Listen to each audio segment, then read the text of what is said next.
آج کی کہانی ایک ایسی لڑکی کی ہے جس نے کبھی کسی سے اونچی آواز میں بات نہیں کی تھی۔ ایک معصوم سا چہرہ جس کے سر پہ ہمیشہ حجاب اوڑھا رہتا تھا، کردار میں اتنا ادب، اتنی شائستگی کہ زمین پہ قدموں کی آہٹ بھی محسوس نہیں ہوتی تھی۔ گاؤں کے لوگ اسے بہت پسند کرتے تھے اور کہا کرتے تھے، سبحان اللہ، ایسی نیک اور باپردہ لڑکی آج کل کہاں ملتی ہے۔ لیکن کسی نے یہ نہیں دیکھا کہ رات کے وقت وہ لڑکی جنگل کے اندھیروں میں چلی جاتی تھی، وہاں جہاں ہوا بولتی نہیں، صرف چیختی تھی، اور جہاں درخت بھی اس کا نام لے کے لرز جاتے ہیں۔ اس کا نام تھا عالیہ، لیکن اصل میں وہ عالیہ نہیں تھی۔ وہ لڑکی ایک گہرا راز تھی۔ آج رات میں آپ کو لے جاؤں گی اس جنگل میں، اس پرانے کھنڈر تک جہاں سے واپس کوئی نہیں آیا۔ تو آئیے چلتے ہیں کہانی کی طرف۔ عالیہ کا گھر گاؤں کے کنارے ایک پرانے کھنڈر کے قریب تھا۔ رات کے وقت لوگ اس راستے سے گزرنا پسند نہیں کرتے تھے کیونکہ وہاں سے عجیب خوف آیا کرتا تھا۔ عالیہ ایک غریب گھرانے کی لڑکی تھی۔ گاؤں والے کہتے تھے کہ اس کے ماں باپ ایک حادثے میں جاں بحق ہو گئے۔ وہ اکیلی اس گھر میں رہتی ہے۔ وہ مسجد میں چند بچیوں کو قرآن پاک پڑھا کر اپنے گھر کا چولہا جلا لیا کرتی تھی۔ لوگ اسے باپردہ اور محنت کش دیکھ کے بہت پسند کرتے تھے۔ جب شام ہوتی وہ اپنا کالا برقع اوڑھ کر مسجد کی طرف جاتی تو لوگ اسے دیکھ کے کہتے، ماشاءاللہ، کتنی نیک لڑکی ہے۔ عجیب بات یہ تھی کہ عالیہ کا آج تک کسی نے کبھی چہرہ نہیں دیکھا تھا۔ وہ ہمیشہ ایک کالا حجاب اوڑھے رکھتی تھی۔ گاؤں کی جن چند عورتوں نے اس کا چہرہ دیکھا تھا، وہ کہتی تھی، ہم نے اس سے خوبصورت لڑکی کبھی نہیں دیکھی۔ گاؤں کے بہت سارے لوگ عالیہ کو اپنے گھر کی بہو بنانے کے خواہش مند تھے، لیکن وہ شرما جاتی اور ابھی وقت ہے کہہ کے ٹال دیا کرتی تھی۔ گاؤں کا ایک لڑکا حمزہ جو شہر سے پڑھ کے واپس آیا تھا، اکثر اسے دیکھ کر حیران ہوتا۔ جب اسے گاؤں والوں سے عالیہ کے بارے میں پتہ چلا تو اس کے دل میں ایک عجیب سی خواہش پیدا ہوئی، کیوں نہ اسے اپنے گھر کی بہو بنایا جائے۔ وہ عالیہ کے کردار سے بہت متاثر تھا، لیکن حجاب کے مارے کبھی اس سے بات نہیں کر پایا۔ ایک دن مغرب کے بعد حمزہ نے دیکھا کہ عالیہ جنگل کی طرف جا رہی ہے۔ اس نے حیران ہو کر سوچا، اتنی دیر، آخر مسجد کی اذان بھی ہو گئی، یہ جنگل کیوں جا رہی ہے؟ حمزہ نے اس کے پیچھے جانا چاہا مگر نامناسب لگے گا سوچ کر چھوڑ دیا۔ اگلے دن بھی حمزہ مسجد سے واپس جا رہا تھا تو عالیہ کو درختوں کی طرف جاتے ہوئے دیکھا۔ اس نے دل میں سوچا، یہ اتنی دیر گئے جنگل میں کیوں جاتی ہے؟ ایسا کرنا تو اس کے لیے غیر محفوظ ہے۔ حمزہ پریشان بیٹھا گھنٹوں تک یہ سوچتا رہا۔ آخر کسی سے بات کرنے پر اسے پتہ چلا کہ عالیہ رات گئے جنگل میں لکڑیاں لینے جاتی ہے۔ حمزہ کا یہ سن کر دل نرم ہو گیا۔ اس نے کہا، کیوں نہ وہ عالیہ سے بات کرے اور کیوں نہ وہ شام کو عالیہ کے لیے لکڑیاں لا دیا کرے۔ دن گزر گیا اور اگلا دن آ گیا۔ حمزہ مسجد سے واپس جا رہا تھا تو عالیہ کے گھر کی طرف چل دیا۔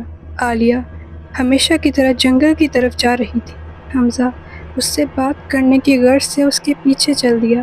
درختوں کے درمیان بہت گہرا اندھیرا تھا۔ عالیہ آگے چلتی گئی اور حمزہ اس کے پیچھے چپ چاپ چل دیا۔ بہت آگے چلنے کے بعد اس نے محسوس کیا کہ وہ تو بہت گہرے جنگل میں اتر آئے ہیں۔ عالیہ رک نہیں رہی تھی مگر حمزہ بنا کچھ کہے چپ چاپ پیچھے چلتا رہا۔ جنگل میں تاریکی اور سردی دونوں بڑھتی جا رہی تھی۔ عالیہ بہت آگے گہرے جنگل میں جا کر ایک جگہ رک گئی۔ وہ جگہ کھنڈر معلوم ہوتی تھی۔ حمزہ نے دیکھا بہت سارے جگنوں اور طرح طرح کی چیزیں اگی ہوئی تھی۔ وہ کافی حد تک خوفناک اور خوبصورت بھی معلوم ہوتی تھی۔ حمزہ نے کہا، یہ بھلا کون سی جگہ ہے؟ یہ تو کبھی نہیں دیکھی۔ عالیہ نے تھوڑا رک کر اپنا حجاب اتارنا شروع کیا۔ حمزہ کی سانسیں رک گئیں۔ اس نے دیکھا کہ عالیہ کے خوبصورت چہرے کی جگہ ایک لمبی سی کالی زبان باہر آئی ہوئی تھی۔ آنکھیں خون کی طرح لال چمک رہی تھیں اور اس کے پیر الٹے تھے۔ حمزہ نے ڈر کے مارے اپنا منہ دبا لیا تاکہ چیخ نہ نکلے۔ عالیہ نے بہت ہلکی آواز میں کہا، تمہیں کیا لگتا ہے میں نہیں جانتی تم میرے پیچھے تھے؟ تم سمجھتے ہو میں تم جیسی ہوں؟ نہیں، میں وہ نہیں ہوں جو تم جیسی دکھتی ہے۔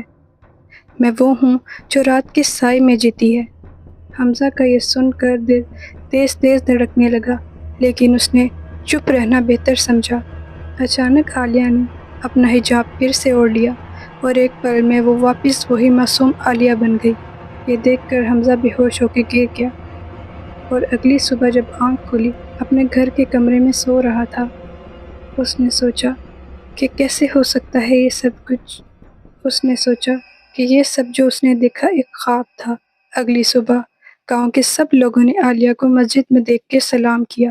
کوئی سوچ بھی نہیں سکتا تھا کہ کل رات اس کے چہرے پر کیا منظر تھا۔ حمزہ چونکہ یہ فیصلہ نہیں کر پا رہا تھا کہ آخر کل رات کیا ہوا، وہ گھر تھا یا جنگل میں، حمزہ نے آخر ہمت کر کے فیصلہ کیا کہ وہ اس بارے میں عالیہ سے بات کرے گا۔ مغرب کے بعد وہ پھر عالیہ کے گھر کی طرف چل دیا۔ اس نے عالیہ کو آواز دی اور روک کر کہا، مجھے تم سے کچھ بات کرنی ہے۔ عالیہ کچھ کہے بغیر رک گئی۔ حمزہ نے کہا، عالیہ تم رات کو جنگل میں کیوں جاتی ہو؟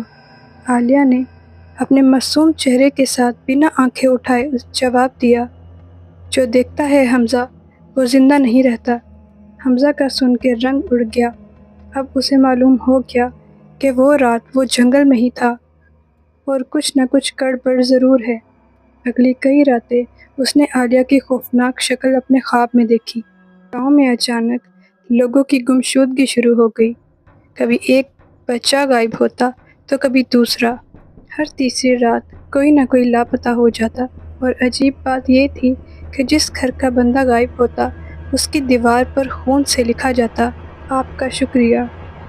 حمزہ جو اندر ہی اندر جانتا تھا، اس نے سمجھ لیا کہ یہ سب عالیہ کر رہی ہے۔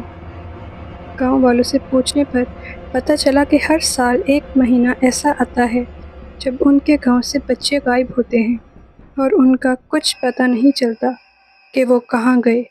اگلے دن اس نے عالیہ کا جنگل میں پیچھا کیا۔